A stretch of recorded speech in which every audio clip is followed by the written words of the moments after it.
Wednesday, everybody. This is your favorite crypto trading show, Crypto and Coffee with the Trading Bros. We are reunited. We did have a little pullback yesterday as anticipated, but then it followed with some upward movement. But today, ladies and gentlemen, it's going to be an interesting day because we got a lot of kind of mixed signals with some bullish activity, but it's also time for a retrace because we got a lot of long liquidations below us. So let's dive in and see if we can figure out just what's going to happen. What you got? Okay, so let's just go through the daily, and we'll go back through this because we've been anticipating this death cross here, and we knew that we were going to get a response to that because of so many people that went short relative to this area. And see, you've got some vectors, and this blue candle here is a sign that things are starting to turn, but they can power their way through this as well. So we've kind of had some, probably a lot of shorts, probably a lot of longs, and this would indicate some type of turn with this blue candle, but we're just not there yet because this next candle here is starting off to the upside. But as you can see, we've got, we don't have a whole lot of volume here, so we'll just have to see how that goes. But as you can see, we're still projecting up to get into the, take out this entire vector candle, and so this sits at that 17, 71 area, somewhat 1800. And so, even in going into some larger time frames, which, we've looked at, before, as far as the weekly is concerned, I mean, we still have a lot of these vectors that are down here that we think are going to get recovered at some point. But again, that 1800, that 1780 we're talking about is right at this next, what is that, like the 13? EMA, yeah. EMA on the weekly. So we could get up to this EMA. That's, very well likely. And that would take out all of this vector candle here on the weekly. And so we could touch and then, continuation down. I mean, this, even with all the upper movement that we have had, it really hasn't, I wouldn't say this is the start of anything until we kind of get these to cross on the weekly. That's when we know, we could potentially head up to, reach some of those 2,000, 3,000 area. On the hourly, if we take a look at the hourly, man, normally these retraces, they come back, and we've got psychological high and psychological low. Right down here, psychological high being in the 1385 area. You kind of see a retrace. I mean, we haven't even touched the 50. Man, I mean, if you look at it, we haven't touched the 50 since 1190, which tells you that a lot of this stuff is manipulated. I Look agree. at some. Yeah. Yeah, so so we've got this peak here. We knew that they were going to come back and recover this wick, so that's been kind of the mojo. Like you see this wick here came up, kind of some basically liquidated a bunch of shorts, got pushed back down. They came back, grabbed it, pushed out of there. So we'll see if this happens again. So we had this move to the upside, busted a bunch of shorts.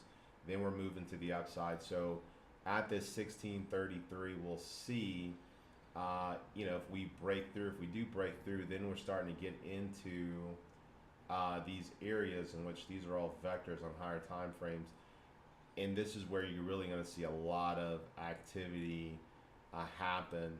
But at some point, they're going to retrace, right? And so it's just a matter of when that happens. Will they get all the way up here before they retrace back into the 200, where they just continue moving to the upside? I mean, again, we'll look at this in a minute, but we got FOMC next week. We've got earnings next week. We've got all these things. But this would complete the pattern here relative, or this would complete the vectors as far as taking the vectors here in this particular area.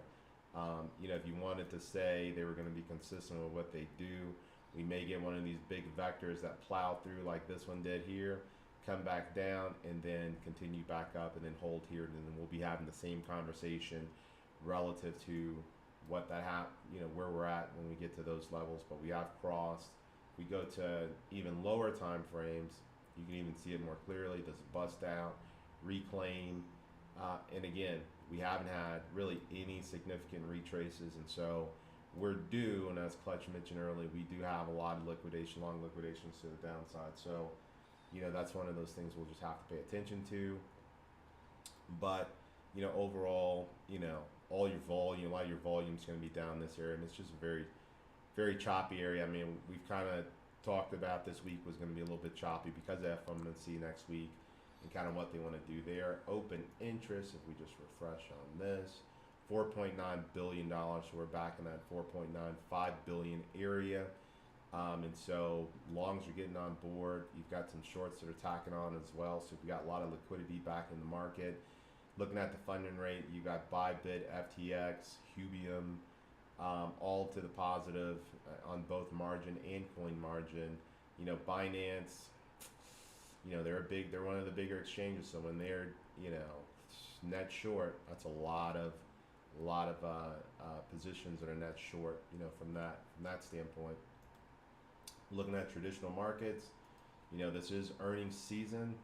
So we're pretty much, flat. These were positive, right? Before the market opened, I believe when I looked, they were positive. We got oil under $100. NASDAQ is definitely pumping. We've probably got some earnings coming out somewhere in NASDAQ. We can look at that for tomorrow. But, NASDAQ technology earnings coming out. So we've got some positivity here. Dow's lagging. S&P's flat. Of course, they've got Bitcoin up 2.5%. Home sales, wow, look at that. Home sales, existing home sales are down. So they projected 5.36 million. We're at 5.12. So from a macro standpoint, we're really starting to impact home sales. And so homes are generally the last to go before you've got a really big macro fallout. So tomorrow, initial jobless claims, continuing jobs claims. And then, kind of getting into next week, we've got that Fed funds target rate and the Fed, the Powell press conference. So this is going to be the day next Wednesday that we really see some activity. But for the rest of the week, when we've got jobless claims coming in tomorrow, that may create some activity. But definitely, people are going to be speaking a lot about these existing home sales and where we're at. What do you think about the home sales? I think when you look at the overall trend, and there's also been some news that builders are kind of halting new builds. So I think I think home sales are definitely going to slow down significantly, and I think that's definitely going to have some impact on the market in the negative direction. We're going to zero. We're going to zero. But even on Tuesday, we didn't kind of look at this. But Tuesday, building permits are up. A lot of people can get permits, but whether or not they complete, that's a whole big thing, right? But, as far as housing starts, 1.56 million, they're anticipating, with mortgage, just if the Fed fund rate keeps going up, mortgage rates continue to go up. People at some, the problem is people are continuing to spend money with these high interest rates, and at some point they're going to realize that, hey, this just is not a good idea to be borrowing money at high interest rates. So that's when the inflation correction is actually going to happen, and the Fed's just going to keep raising those rates until people quit spending money. Spending money, and that's jobs, the gist of it. Jobs, I think, when people start losing their jobs. So if we transition over to book now. There we are. Look at that. So as you can see, take the steering wheel here. We were playing here. We came down into the 1590s, and now we're back up here to 1606. We have a high up here of 1618, and I think I think that was the highest one we had a while ago. Yeah, I think when I look at the chart, like 1620. Yeah, so as you can see, there's still a lot of momentum to the upside here, and we came back down and we tested the bottom area of this chart volume profile a while ago. Sorry for the lag here. So we came down, tested the bottom area, and as you can see, we got a lot of shorts try to jump on board. We got a rejection here. Shorts and long are jumping on here, and as you can see, we got, like I mentioned, we got a lot of momentum to the upside here.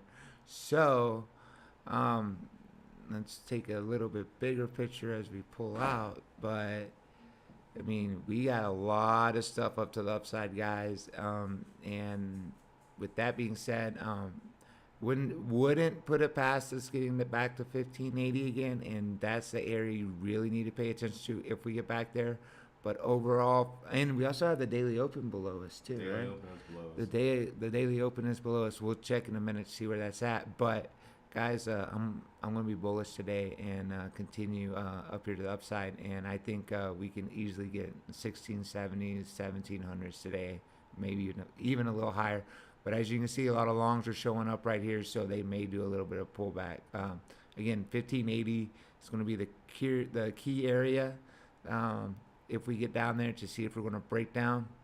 However, if we don't break down there, go ahead and expect us to see some higher prices later today. And also, we're up here at the top of the session volume profile too. So if we get above the 16, we break above the 1620 area, we get through this, we're going on a ride to the upside. So we'll see what happens. And we did mention the chart where the daily open is. The daily open, guys, is right here at 1574. So it is below us. We are due for a retrace. So if we break below 1580, go ahead and expect that we'll be seeing probably 1547, the daily open, and maybe even lower prices at that point. But that's all we had.